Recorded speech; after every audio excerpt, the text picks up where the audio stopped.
Hello everyone, welcome to Target for IQ channel. I am रिमझम Jain और आज हम TPA के सेक्शंस 33, 34 और 35 से डील करेंगे। इससे पहले मैं आपको कहना चाहूँगी कि आप लोग बोल रहे थे कि मैं थोड़ा हिंदी में और इसको समझाऊँ और लिखूँ, तो इस बार मैंने कोशिश करी है कि मैं हिंदी में इसको लिखूँ भी और आपको ज़्यादा से ज़्यादा हिंदी जितनी हो पाएगी मुझसे उतने मैं आपको इसको समझाऊँ भी। अब हम आते हैं सेक्शन 33 पे। तो सेक्शन 33 क्या कह रहा है? Transfer conditional on performance of act, no time being specified for performance. मतलब कि जो ट्रांसफ़र है वो किसी एक्ट की परफॉर्मेंस पर बेस्ड है, आधारित है, और उसके लिए जो परफॉर्मेंस है उसके लिए कोई टाइम नहीं स्पेसिफाइड है, मतलब उसके लिए कोई टाइम निर्धारित नहीं हुआ है। तो उस केस में क्या होगा?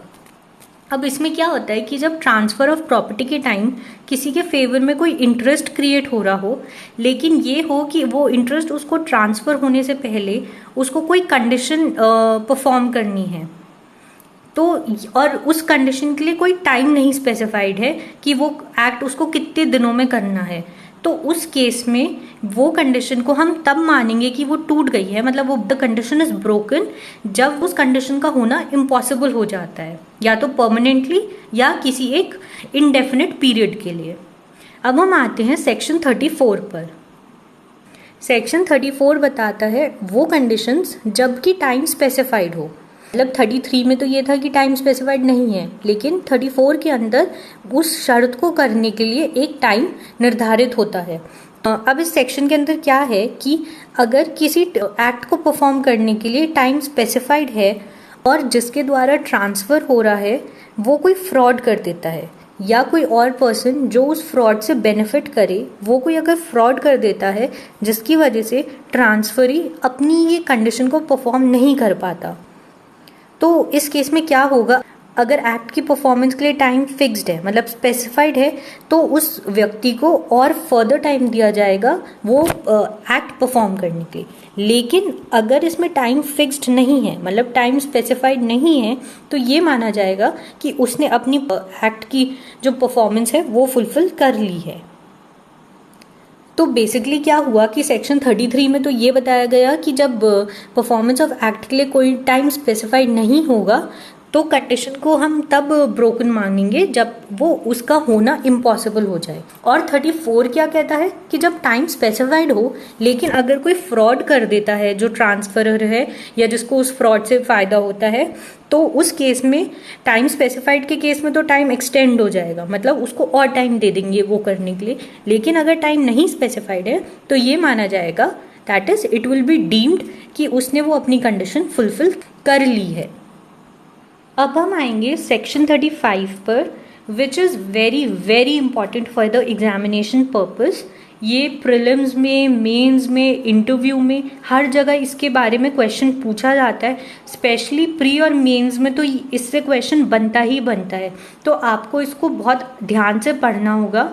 एंड आपको मैं एक और चीज़ बोल दूं कि अभी तक हम चैप्टर 2 से ही डील कर रहे हैं, मतलब हमने जब सेक्शन 5 शुरू करा था तब से लेके अभी तक हम चैप्टर 2 पर ही चल रहे हैं। तो आप इस बात को भी ध्यान रखिएगा कि ये सब सेक्शंस चैप्टर 2 के अंदर आते हैं। तो अब हम देखते हैं सेक्शन 35 क्या कह रहा है। It deals with election when necessary. Election को हम हिंदी में बोलते हैं निर्वाचन, मतलब कि निर्वाचन कब आवश्यक होगा। अब जो ये सेक्शन है ये एक फ्रेज पे बेस्ड है, और जब आप अपना मेंस का आंसर लिख रहे हो तो आप इसको अच्छे मेंशन अगर करेंगे तो एक अच्छा इफेक्ट पड़ेगा, which is no one can approbate and reprobate at the same time. In short इसका ये मतलब है कि कोई दोनों फायदे नहीं ले सकता, उसको एक चीज़ का अगर वो फ़ायदा उठाता है तो दूसरी चीज़ उसे छोड़नी पड़ेगी। इलेक्शन का मतलब क्या होता है कि आप चूज कर रहे हो किसी चीज़ के बीच में से। आपके पास फॉर एग्जांपल आपके पास 2 ऑप्शंस हैं या आपके पास 3 ऑप्शंस हैं।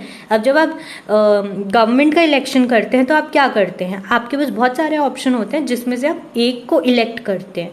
तो इसका मतलब यहाँ भी यही है कि आपके पास 2 ऑप्शन रखे जाएंगे जिनमें से आपको इलेक्ट करना है, मतलब आपको निर्वाचन करना है जिसमें से। तो इस सेक्शन को हम कुछ हेडिंग्स के अकॉर्डिंग पढ़ेंगे। पहली हम पढ़ेंगे कि इसके एसेंशियल्स क्या हैं, मतलब इसके जो मेन पॉइंट्स हैं जो इसको डॉक्ट्रिन को फुलफिल करने के लिए एसेंशियल्स हैं वो। दूसरा हम पढ़ेंगे कि इलेक्शन के तरीके क्या हैं, किस किस तरीके से इलेक्शन हो सकता है। थर्ड पॉइंट हम पढ़ेंगे कि रिक्विजिशन टू इलेक्ट, मतलब जो इलेक्शन की मांग हो सकती है वो कैसे होगी। फोर्थली हम पढ़ेंगे सस्पेंशन ऑफ इलेक्शन, कि वो कब सस्पेंड हो जाएगा, ये जो राइट है इलेक्शन का। और लास्टली हम पढ़ेंगे राइट्स ऑफ डिसअपॉइंटेड ट्रांसफरी।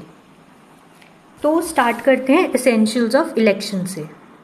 इसका पहला एसेंशियल ये है कि ट्रांसफ़र ऑफ प्रॉपर्टी जो इसमें होगा वो प्रोफेस किया जाता है उस व्यक्ति द्वारा जिसको इस प्रॉपर्टी को ट्रांसफ़र करने का राइट नहीं है।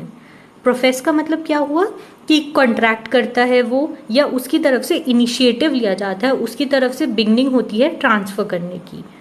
अब इसी व्यक्ति को हम इसमें ट्रांसफरर कहते हैं।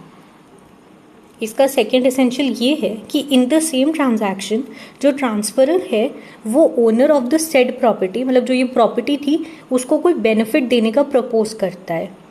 अब ये जो ओनर है इसके पास चॉइस होती है, या तो वो प्रपोज ट्रांसफ़र को कंफर्म कर दे या मना कर दे। अगर वो ओनर उस ट्रांसफ़र के लिए कंफर्म कर देता है तो जो प्रॉपर्टी है वो तो ट्रांसफरी को चली जाएगी और सेम एक्शन से जो बेनिफिट है वो ओनर को मिल जाएगा। अब अगर इस केस में वो मना कर देता है कि नहीं, मैं ये प्रॉपर्टी अपनी ट्रांसफ़र नहीं होने दूंगा, तो जो ये ट्रांसफ़र ऑफ प्रॉपर्टी हुआ था वो कंफर्म नहीं होगा, और अगर ओनर को बेनिफिट कोई मिला है तो वो बेनिफिट वापस चला जाएगा, मतलब वो बेनिफिट उसको वापस करना पड़ेगा और जो प्रॉपर्टी है वो वापस उसी ओनर को चली जाएगी। तो इस केस में हम जो प्रपोज ट्रांसफरी है, मतलब जिसको हम ट्रांसफ़र कर रहे थे, जिसको अगर वो कंफर्म करता तो प्रॉपर्टी मिलती, उसको हम कहते हैं डिसअपॉइंटेड डोनी, क्योंकि उसको वो प्रॉपर्टी नहीं मिल पाई। ये तब है जब वो ओनर मना कर देता है इलेक्ट करने के लिए उस ट्रांसफ़र को, और इस केस में ओनर को हम कहते हैं रिफैक्टरी डोनी। तो एसेंशियल्स क्या हुए, पहले तो ये कि ट्रांसफ़र ऑफ प्रॉपर्टी के लिए एक प्रपोजल होता है by the person who does not have the right to transfer. दूसरा ये कि जो ओनर है उसको इसी ट्रांसफ़र में जो ट्रांसफरर है वो प्रपोज करता है कोई बेनिफिट देने के लिए। तो इस केस में अगर जो ओनर है वो ट्रांसफ़र कंफर्म कर देता है तो प्रॉपर्टी ट्रांसफरी को चली जाती है और बेनिफिट ओनर को मिल जाता है। लेकिन अगर वो मना करता है इस ट्रांसफ़र के लिए तो जो प्रॉपर्टी है वो वापस उस ओनर को मिल जाती है और बेनिफिट उसको वापस करना पड़ता है। तो ये चीज़ आ गई ना कि no one can approbate and reprobate at the same time. वो दोनों फायदे तो नहीं ले सकता ना, प्रॉपर्टी भी और बेनिफिट भी, उसको एक चीज़ वापस करनी पड़ेगी। अब हम आते हैं मोड्स ऑफ इलेक्शन पे। तो जो इलेक्शन है ये या तो एक्सप्रेस हो सकता है या इम्प्लाइड। एक्सप्रेस मतलब जब लिखित में हो या ओरली उसने बोला हो तो, और इम्प्लाइड मतलब जब हम उसके एक्ट से या उसके कंडक्ट से देखते हैं कि उसने इलेक्ट किया है। तो अगर एक्सप्रेस होगा तो वो फाइनल और कंक्लूसिव होता है, लेकिन जो उसका इम्प्लाइड इलेक्शन है वो हमें देखना पड़ता है कि उसका कंडक्ट क्या है। इम्प्लाइड इलेक्शन तब माना जाएगा जब ओनर को पता हो कि मुझे इलेक्ट करना है, मतलब उसको पता हो कि ये मेरी ड्यूटी है, ये मेरा कर्तव्य है कि मुझे इलेक्शन करना है। ऑल्सो उसको सर्कमस्टांसेस की फुल नॉलेज हो कि किस तरीके से इलेक्शन होना है। अब जो सेक्शन 35 है वो दो सिचुएशंस बताता है जिसमें हम प्रिज्यूम करते हैं कि ओनर को पता था और उसने इलेक्शन कर लिया है। पहला तो ये हो गया कि जो ओनर है उसने 2 साल के लिए उस बेनिफिट को एंजॉय करा बिना मना करे या बिना ट्रांजैक्शन को डाइसेंट करे। और दूसरा ये है कि वो उस बेनिफिट को फुल्ली कंज्यूम कर लेता है या एग्जॉस्ट कर देता है, मतलब ख़त्म कर देता है। जैसे कि एक एग्जाम्पल बेयर एक्ट में दिया हुआ है कि अगर उसको कोल माइंस का बेनिफिट मिला है और वो उस कोल माइंस को बिल्कुल ख़त्म कर देता है, मतलब उसमें से सारी कोल एग्जॉस्ट कर देता है, तो ये माना जाएगा कि उसने बेनिफिट का प्रपोजल एक्सेप्ट कर लिया है। अब हम आएंगे तीसरी चीज़ पे, which is requisition to elect, मतलब इलेक्शन की मांग। इसका क्या मतलब हुआ कि अगर 1 साल कंप्लीट हो जाता है, मतलब आफ्टर एक्सपायरी ऑफ 1 ईयर जो ओनर है वो इलेक्ट नहीं करता है, तो जो ट्रांसफरी है वो ओनर से कहेगा कि तुम अब इलेक्ट करो।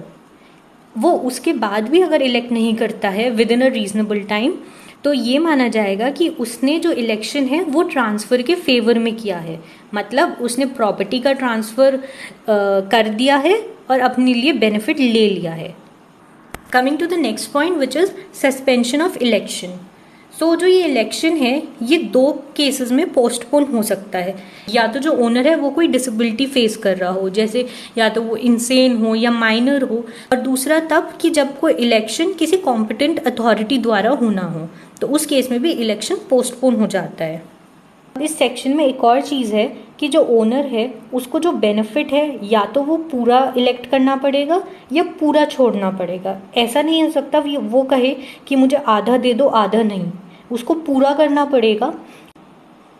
ऑल्सो इसी ट्रांजैक्शन में अगर ट्रांसफ़र के इंडिपेंडेंटली, मतलब ट्रांसफ़र को छोड़ के अगर ओनर को कोई और बेनिफिट दिया जा रहा है तो वो उसको एक्सेप्ट कर सकता है। अब मैंने आपको पीछे भी बताया था कि डिसअपॉइंटेड ट्रांसफरी कौन होता है। तो डिसअपॉइंटेड ट्रांसफरी वो हुआ कि जब ओनर ऑफ प्रॉपर्टी इलेक्ट करता है अगेंस्ट द ट्रांसफ़र, तो ट्रांसफरी को कुछ नहीं मिलता, तो इसलिए उसको हम डिसअपॉइंटेड ट्रांसफरी कहते हैं। इस केस में ट्रांसफरी के ये राइट होते हैं कि जो ट्रांसफरी है उसको कॉम्पनसेशन मिलेगा equal to the value of property professed to be transferred. मतलब जो प्रॉपर्टी ट्रांसफरर प्रपोज कर रहा है ट्रांसफ़र करने के लिए, उसकी जो वैल्यू है वो वैल्यू इस ट्रांसफरी को मिल जाती है।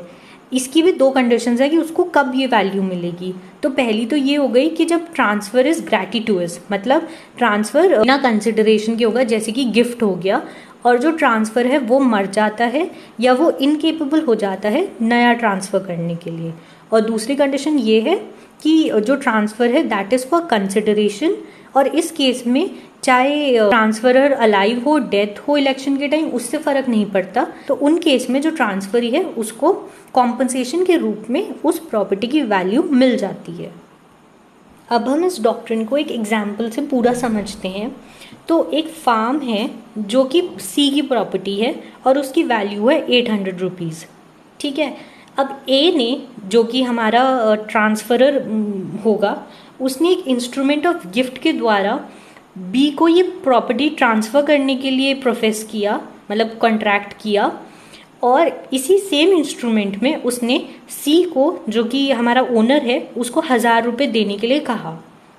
अब इलेक्शन किसके पास होगा करने के लिए? सी के पास, जो कि ओनर ऑफ द प्रॉपर्टी है, मतलब उस फार्म का जो ओनर है। तो सी ने कहा कि मैं तो ये फार्म रखूँगा, और उसने 1000 रुपये का जो गिफ्ट था उसको मना कर दिया।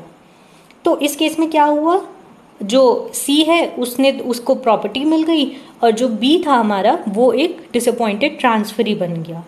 अब इस केस में क्या हुआ, अगर ए इलेक्शन से पहले मर जाता है, तो अभी हमने क्या देखा था कि जो ए के रिप्रेजेंटेटिव होंगे वो इन 1000 रुपये से जो बेनिफिट सी को मिल रहा था और जो उसने रिजेक्ट कर दिया, उनमें से 800 रुपये बी को देंगे। क्यों देंगे? क्योंकि अभी हमने पढ़ा था कि जो प्रॉपर्टी की वैल्यू होगी उस वैल्यू को as a compensation disappointed transferee को दिया जाएगा। तो इस केस में वो 800 रुपये बी को मिल जाएंगे और जो प्रॉपर्टी है वो सी के साथ ही रहेगी। So this was all about election. इसको आप एक बार बेयर एक्ट से और अच्छे से समझ लें, क्योंकि ये सेक्शन जो है ये बहुत बहुत इम्पॉर्टेंट है। सो आज हमने पढ़ा है सेक्शन 33 और 34, जो कि बताते हैं कि कंडीशन परफॉर्म करने के लिए अगर टाइम स्पेसिफाइड हो या ना हो तो क्या होगा। और हमने पढ़ा है सेक्शन 35, जिसमें कि डॉक्ट्रिन ऑफ इलेक्शन से डील किया जा रहा है। सो आई होप आप लोगों को ये समझ आया हो, एंड मैंने पूरी कोशिश करी है कि मैं इसको हिंदी में भी समझाऊँ। Thank you so much.